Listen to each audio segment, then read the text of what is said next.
Ferrari, but you know what? Oh my God, the license plate is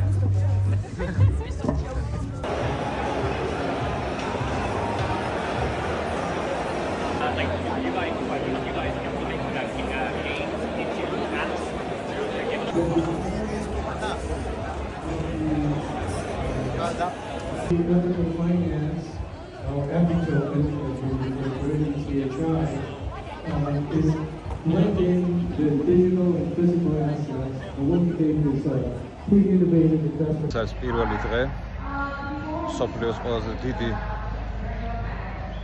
კრიპტო და ბლოკჩეინ ღონისძიების ბალიზე.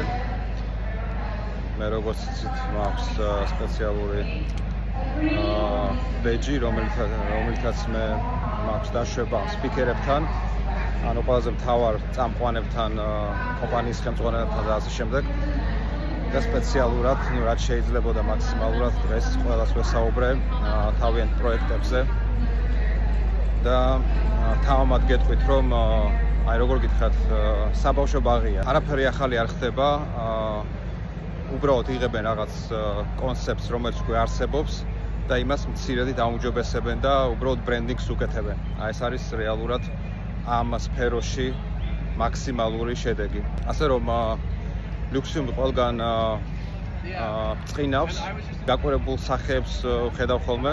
თავიდან რო ვეტყვი, რომ ეს არის სოფლიოს პირველი ანტიინფლაციური ფული 100%-ით human free, ანუ ადამიანის ჩარევის გარეშე და ასე შემდეგ. რამოდენიმე კითხვას რომ ისმენდა მე პასუხებს რომ ვცემთ. გაკვირებული სახეები აქვთ, საინტერესოდ გაკვირებული და სტანდარტული კითხვები რომ ბირჟებზე როგორ გავა თქვენი ლოგიკით. და როდესაც უხსნით რომ ეს მიწოდება მოთხოვნა რეალურად აღარ მუშაობს, იმიტომ რომ მანიპულირებულია ბაზარი. როდესაც დიდი ფული შემოდის ტიპი ბირჟაზე და მას შეუძლია თამაში, ფასის, ეს უკვე მიწოდება მოთხოვნა არ არის. ეს არის მანიპულაცია, თაღლითობა და ხალხის ფულის წაგლეჯვა. წარმოგიდგენთ 80%-ზე მეტი სოფლიოში, ვისაც ოდესმე ქონია კრიპტოსთან შეხება, არის წაგებაში. და ზუსტად ეს დიდი ტიპები ვის ართმევენ, ვიღაცას ხონა წაართმა ფული და ამ ბირჟებზე ამ საწყალ ხალხს აცარიელებენ სხვა თავის ტექნოლოგიებით, ხო?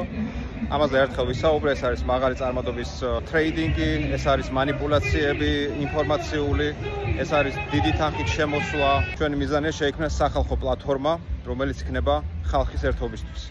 იმიტომ რომ დღეს სოფლიოში არ არსებობს ხალხის ერთობის პლატფორმა.